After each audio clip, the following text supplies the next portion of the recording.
Hey everybody, welcome to another Race Spec video here at Whiskey Throttle Media. Today we've got our 2023 Suzuki RMZ450. This thing has not changed much in years, but still there's a lot of folks out buying them now, and they seem to be kind of resurging. There's good rebates on these bikes. You can find them for good deals. The 18, 19, 20, 21, 22 models, anywhere in that range, it's really all the same bike. And if you get a good enough deal, for a lot of guys, it's probably worth it. This is still a good motorcycle. This basic chassis and engine platform won a lot of races and championships from the early 2000s into the mid 2000s, 2010, 15, in that area. So it's capable, all right? It has fallen a little bit behind. And the one thing that I found today, coming off of a 23 Yamaha that I've been riding, it definitely is finally starting to feel a little slow. The handling's always been a little off, but it's starting to feel, I'm feeling the slow character of the motor. So it's time. I mean, they've got to step up and do something if they want to stay competitive. It is still a good fun bike though. If you're a novice rider, vet rider, you just like to go out on the weekends and maybe ride some tracks or some trails and you want a bike, you can get a smoking deal on these and it's fine. So I want to just go over kind of the things that I did to this today. We've got about 10 hours on this bike total, and some of the things we've done to make it more comfortable, a little bit more race ready, if that's your intention.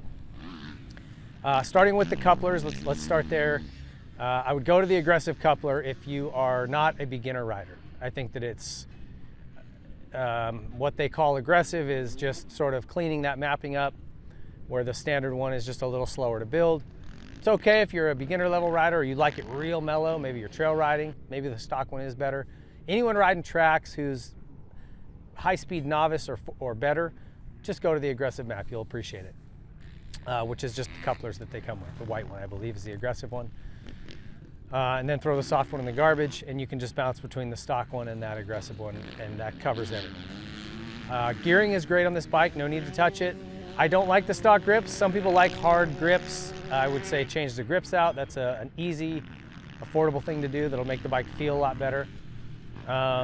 But great handlebars. I will say great brakes. The front brake on this bike always impresses me, and it lends itself to the way this bike corners. I mean, you can grab a bunch of this front brake and it'll come to a stop quick, and then it just lays right into a turn. Still, it's such a fun cornering characteristic on the Suzuki. I love it. Very fun to ride if you can get it to handle.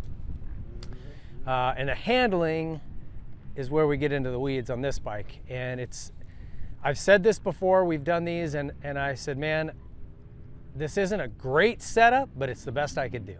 Like, I'm not telling you, you plug this in and you're gonna be so happy.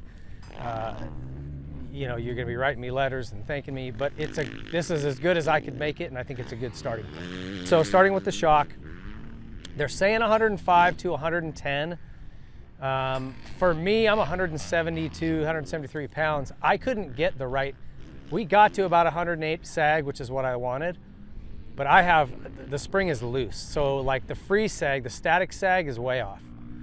Those you want to be between 35 and 45 millimeters. If you're familiar with what static sag is, you set your race sag at whatever you want, and then you measure it again on the bike, on the stand rather, find that number, then just put the bike by itself, just the weight of the bike, sagging the suspension, push down slowly, let it return, and measure that. That should be between 35 and 45, and that is used as a gauge to see if your spring rate's right. You get the sag number, the race sag number you want, and if you are between 35 and 45 millimeters of static sag, your spring rate's right. If it's not, if it's more than that, you need a stiffer spring and less softer spring. So I'm not able to get that right number. It's totally sagged out, so I need a softer spring.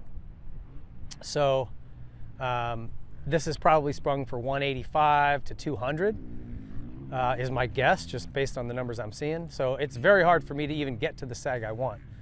At 108, the balance was right with the bike, okay? And I'm 2 1/4 turns out on the compression. Remember, this shock is weird. I don't like this show of shock at all, but it's on there.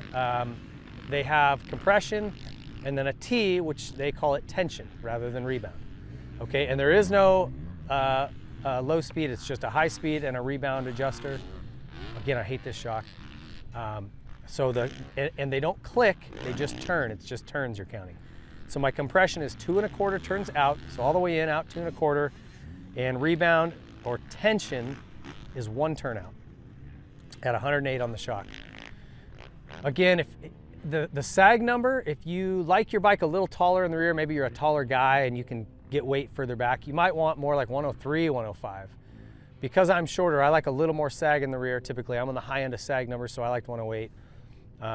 That's rider preference, but find that ballpark there in the middle that you like and do it. Then on the fork, and this really ties together with the shock to make it balanced out, and the fork height is really important. So drop the forks down in the clamps so you just have like a band of gold showing. It's about 1 millimeter from the top is basically what I'm saying. By dropping the forks down a little bit, this bike has plenty of turn character. It doesn't ever need for more of that. Okay, what it wants is a little more stability. And for me, in order to open up the compression on the forks to make them work the way I want, I have to get a little bit more travel out of them, or I feel like I'm too far deep in the stroke or down too far in the front end. So by dropping those forks down, I put a little bit more weight on the rear off of the front. I can open up the compression. My compression is 7 out on the fork. My rebound's at 11 out. And that was a good spot for me. I felt pretty comfortable. And I think if you go to there, and those are clicks on the fork to make it even more confusing, get to that number. You might go 1 click one way or the other just based on what you like, but that's gonna be in the ballpark for you. And I think you're not gonna be over the moon, but you'll be pretty happy with the way it feels. Probably better than what you have now. So give that a try. The ultimate fix for this bike is to take it in and have somebody valve it for you. There's something squirrely in this valving. It just makes it unpredictable. I would hit the same line over and over each lap, and it would do different things, and I'm like, man, that's so frustrating to me. I just want, even if it's a bad character, do it the same every lap. Then I know to be ready for it. When something's unpredictable, it just takes confidence away from me, and I end up slowing way down. So I don't love this suspension, but you can make it work. We've done project builds where we go to an aftermarket company, they drop in their valving, and all of a sudden it feels like a new bike. So it's just, you can make it work with someone that knows what they're doing. But if you're trying to run it in stock trim, this is as good as you're gonna get, I think. As far as the rest of the bike goes, I hate these tires. I definitely put something different on. These are kind of loose track today, a little bit of loose soil on top, and these is like a hard pack tire, and I was all over the place. I would go to MX-33 and a 3S front is probably what I'd tell you to do for here today. Gearing was fine. I would say the seat at 10 hours is already really squishy. Maybe look at an aftermarket seat if you're having an issue there. I know Seat Concepts does a great job building foams for replacement, or if you have a specific need, they'll build specific seats. Very, very comfortable. And that's about it. Other than that, this bike is solid, it's steady, it's a lot of fun to ride. It's very, very nimble, whether you're in trails or if you're jumping it, and it turns like it's on rails. I love that. So you just gotta get the handling situated, and then like I said, we've done projects. You can build this motor into a good race motor. It just takes a little work.